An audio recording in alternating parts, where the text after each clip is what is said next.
वालेकुम। आप सबका आने का बहुत बहुत शुक्रिया।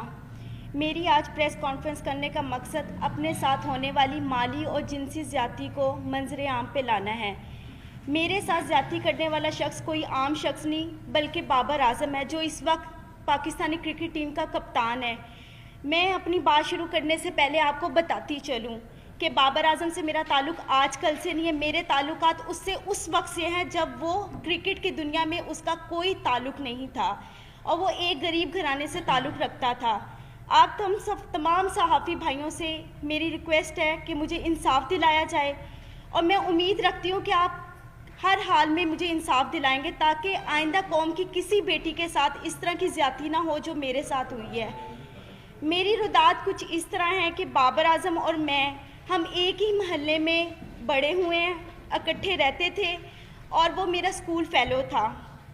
स्कूल की वजह से और एक जगह पे रहने की वजह से हम लोगों की बहुत अच्छी दोस्ती थी। सन 2010 में ही प्रपोज टू मी और मैंने उसके प्रपोज़ल को एक्सेप्ट कर लिया और वो प्रपोज़ल उसने मुझे मेरे घर आके ही दिया था। मैंने एक्सेप्ट कर लिया। जैसे जैसे वक्त गुजरता गया मेरी उसके साथ अंडरस्टैंडिंग और उसकी मेरे साथ बहुत अच्छी रही। हम लोगों को शादी करने का हमारा प्लान था। हम लोगों ने शादी करने का प्लान कर चुके हुए थे। बाबर ने और मैंने, हम दोनों ने अपनी फैमिलीज़ को बताया। बाबर और मेरी फैमिलीज़, हम दोनों की फैमिलीज़ ने हमें साफ इनकार कर दिया।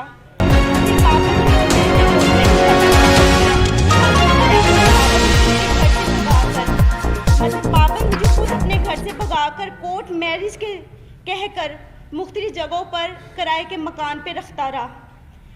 जब मैं उन मकानों में रहती थी, पहले मैं आपको बता दूं, एक मकान जहाँ पे मैं रहाइश पजीर थी वो गुलबर्ग में मॉडल कॉलोनी में था, गली नंबर 2 में, और दूसरा जो मकान मैं किराए पे रहती रही हूँ वो Punjab society H block defence में था।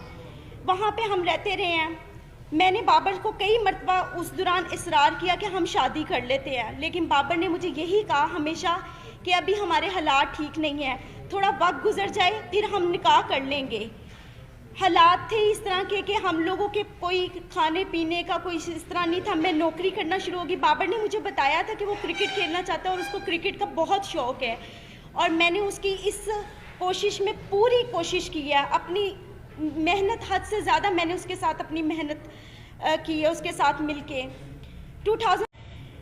अब वो इस पर्पज़ के बाद वो फिर दोबारा मेरे साथ वही सब कुछ करता रहा। मैं अपने घर होती थी, घर से मुझे बाइक लाता था, मुख्तलिफ होटलों में मुख्तलिफ प्लेसेस पे लेके जाकर मेरे साथ जो भी सब कुछ करता रहा। जब ये सब हालात मेरे चलते रहे हैं, 2017 में आखिरकार इसने इतनी मरतबा मुझे मारा, इतनी मरतबा मुझे मारा पीटा और मुझे कई मरतबा इस दौरान इसने इनकारी भी शादी से की है। मैंने इस दौरान जो मेरी हॉस्पिटल में बाबर आजम मुझे लेके जाता रहा है, एज अ बीन वाइफ मुझे चेकअप करवाता रहा है। यहाँ पे उसकी प्रॉपर मेरे पास एविडेंस मौजूद है, जिसकी ये सब वो एविडेंस है जिस पे मेंशन है कि बाबर आजम मुझे उस हॉस्पिटल में लेकर जाता रहा क्योंकि मेरा आईडी कार्ड नहीं था और वहाँ पे बाबर आजम की आइडेंटिटी लगती रही थी। ठीक है, ये उस चीज़ के एविडेंस है। ये मुझे वहाँ पर लेके जाता रहा है, सब कुछ करता रहा। बिल आखिर मैंने तंग आके 2017 में पुलिस रिपोर्ट की बाबर के खिलाफ, जिसके पर्पस में इसके फैमिलीज ये सब आए हैं। उधर जब हमारे जो ऑफिसर थे जिन्होंने हमें देखा था, उस ऑफिसर ने ये फैसला किया कि आप बाबर को यहाँ पे पेश करें। बाबर पेश नहीं हुआ, लेकिन उसी रात सेम नाइट बाबर ने, जो ऑफिसर मौजूद थे उनके सामने, हमारा मशरूत सुलहनामा पे उसने मुझसे दस्तखत करवाए। और इस वक्त 2017 में जो मैंने पुलिस कंप्लेन की थी बाबर के अगेंस्ट, बाबर की वो अगेंस्ट नसीराबाद में फेडेक्स ऑफिस में दर्ज है एप्लीकेशन। एक मिनट, वो मौजूद है। और उसके बाद बाबर ने 2017 में बाहर के मुल्क किसी में जाना था खेलने के लिए। 2017 में जब कंप्लेन के बाद बाबर ने जाना था और हमारे यहाँ पे आई थिंक कोई PSL भी हो रहे थे, तो मैंने बाबर से सुलह सिर्फ इस वजूहात पे की थी कि बाबर मुझसे शादी करेगा। बाबर ने मुझे खुद इस चीज़ का यकीन दिलाया था कि वो मुझसे शादी करेगा। फिर आखिरकार 2017 में इसने सडनली अपना नंबर चेंज किया। वो नंबर भी इसका पीसीबी में इसके ऑफिशियल रजिस्टर्ड है, और जो इसका इस वक्त मौजूद नंबर है वो भी इसका ऑफिशियल नंबर मेरे पास मौजूद है, जिसमें मुझे कांटेक्ट करता है, मुझे मैसेजेस करता था। और फिर उसके बाद इस तरह वक्त गुजरता गया, तकलीफ जो थी मैंने बर्दाश्त की। 3 साल से मजीद मैं बाबर आजम की इस हवस का निशाना बन रही हूँ। अब उसने आकर मुझे साफ इनकार कर दिया कि ना मैंने तुमसे शादी करनी है, ना मैं तुमसे कोई ताल्लुक रखना चाहता हूँ, और ना ही तुम मेरा कुछ बिगाड़ सकती हो। सबसे बड़ा, आज तक बाबर के हर मोबाइल, हर चीज का सबूत मेरे पास मौजूद है, हर चीज। कितने को फाइनेंशियली कितनी सपोर्ट की है आपने बाबर? सर 4 साल में आप सुबह से रात तक, अगर मैं ब्यूटी पार्लर में 30,000 रुपया अर्निंग कर रही हूँ, 40,000 रुपया अर्निंग कर रही हूँ, वो सिर्फ और सिर्फ बाबर आजम के ऊपर ही जा रही है। सर करोड़ों की मलकियत होगी, 70 लाख रुपया का तो मेरे ऊपर सूद चढ़ा के ये गया था, जो मैंने आके 1 साल पहले उतारे हैं। इसको मोबाइल इंस्टॉलमेंट्स पे ले के आईफोन, सर आईफोन 4 सीरीज से लेके आईफोन 8 प्लस तक सीरीज मैंने इसको लेकर दी है। अगर आपका फाइनेंशियल तौर पर डैमेजेस देखे जाए, आपका कितने का क्लेम बनता है? सर मेरा करोड़ों रुपए का बनता है, करोड़ों रुपए का। सर देखिए बात बताऊं क्या है, अगर आप किसी के खिलाफ जाना चाहें ना, तो आप उसके प्रूफ भी इकट्ठे कर करके रखेंगे। जिस इंसान का दिल साफ हो वो वहाँ पे कीमतें थोड़ी बैठ के लिख रहा होता है। मैं आपको ये बता रही हूँ कि आज मेरा मुतालबा उससे पैसों का नहीं है, मेरा उससे मुतालबा सिर्फ और सिर्फ इस बात का है कि मेरी इतनी मेहनत का उसने मुझे क्या सिला दी है। आज जी मैंने दे दी हुई है।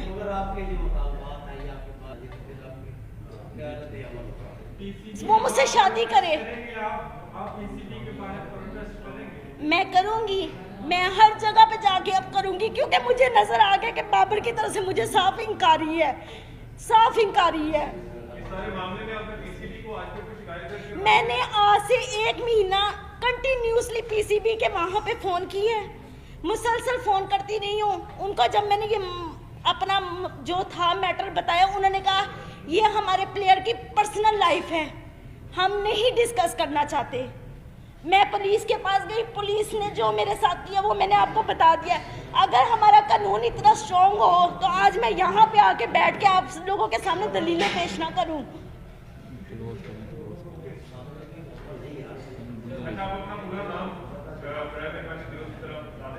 हामिजा जी, हामिजा, हामिजा जी, हामिजा। आपकी जो अभी जो मामला हुआ, आपने कहा कि आपकी फैमिली के साथ आपकी सुलह होगी, आज आपके फैमिली के मेंबरान के साथ ताल्लुकात कैसे हैं? क्या आज अपने आप भाई घर में रहती हैं, अपनी फैमिली के पास रहती हैं, या आज? जी मैं अपनी फैमिली के साथ रहती हूँ, मेरी फैमिली इस वक्त मुझे सपोर्ट कर रही है। और तब भी उन्होंने मुझे इनकारी की थी कि ये इस काबिल नहीं है, नहीं ये सब ठीक है, लेकिन अब वो उन्होंने मेरी बात को मानना ही था, क्योंकि मैं इतने सालों बाद घर गई हूँ।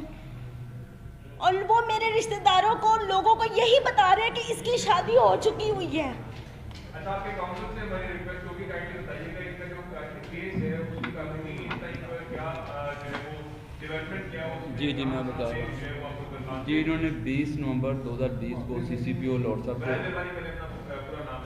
जी अब्दुल समी, इन्होंने 20 नवंबर 2020 को CCPO लॉर्ड साहब को एप्लीकेशन दी है फॉर रजिस्ट्रेशन ऑफ FIR, लेकिन उस पर स्टिल कोई एक्शन नहीं हुआ था, जिसकी बाबत सेशन कोर्ट में फॉर रजिस्ट्रेशन ऑफ FIR 22 से 22B की पिटीशन दायर की गई है, जिसमें 4 दिसंबर के लिए कोर्ट ने कमेंट्स तलब किए हैं मुतलका SHO नसीराबाद से, और एक दूसरी पिटीशन फाइल की है हरासमेंट की, जो आबिद रज़ा खान साहब के साथ स्टिल पेंडिंग है, उसमें 5 डेट है, 5 दिसंबर की है, और एक डैमेजेस का सूट फाइल किया है इन्होंने, वो भी पेंडिंग है before court of competent jurisdiction. अभी तक तो स्टिल लीगल। वो अपनी इस पावर को गलत इस्तेमाल कर रहा है। 10 साल उसने मुझे इतने बुरे तरीके से जलीलो ख्वार किया, हवस का निशाना बनाया, आज वो बिल्कुल इनकारी पे आ गया हुआ है, बिल्कुल। क्योंकि आज से 10 दिन पहले भी मैंने उसके खिलाफ पुलिस कंप्लेंट की, क्योंकि 20 नवंबर को जब इसने जाना था, उससे 1 दिन पहले मैं आपको लाइव उस चीज़ के सब सबूत दिखाती हूँ। इसने मुझे कॉल की, इसने कहा अगर तुम किसी भी पुलिस के पास गई या तुमने मुझसे अब मुतालबा शादी का किया तो तुम अपनी जान से भी जाओगे और तुम्हें यही नहीं पता कि मैं तुम्हारे साथ करूंगा, क्योंकि सारी जिंदगी उसने मुझे मारा पीटा तो वैसे बोझ आता है। हद से ज़्यादा ज्यादती के बाद आज मैं यहाँ पे इंसाफ लेने आई हूँ। जी अच्छा, ये आप ना पिछले 10 साल की अपनी और बाबर आजम की गलतकारियों की प्रेस कॉन्फ्रेंस कर रहे हैं, जी ठीक है ना? आपकी इन गलतकारियों से हमारा क्या लेना देना, पहले ये क्लियर करें। देखें, आपका लेना देना ये है कि मेरा हक है, मैं कानून के पास जा सकती हूँ। जब मैं कानून के पास गई, मैं डीएसपी के पास गालिब मार्केट गई है, एसपी गालिब मार्केट ने पहले सुना है, उन्होंने मेरी उस एप्लीकेशन को ट्रांसफ़र कर दिया माडा टाउन डीएसपी के पास। आज तक डीएसपी ने दोबारा मुझे पूछा ही नहीं है। बाबर आजम के पास मेरे तमाम वीडियोस, मेरी हर चीज़ उसके पास मौजूद है, हर चीज़ मौजूद है। सिर्फ वो अपनी पावर दिखाना चाहता है।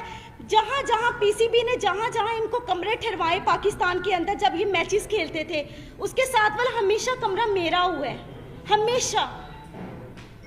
वो अभी भी अपने नंबरों से मुझे कॉल्स की हैं, उसने मुझे धमकियाँ दी हैं, डराने की, मारने की, ये सब मौजूद है।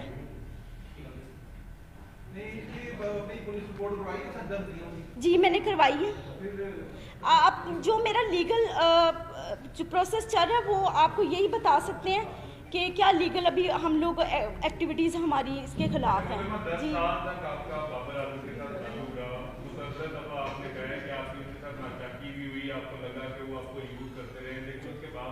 देखिए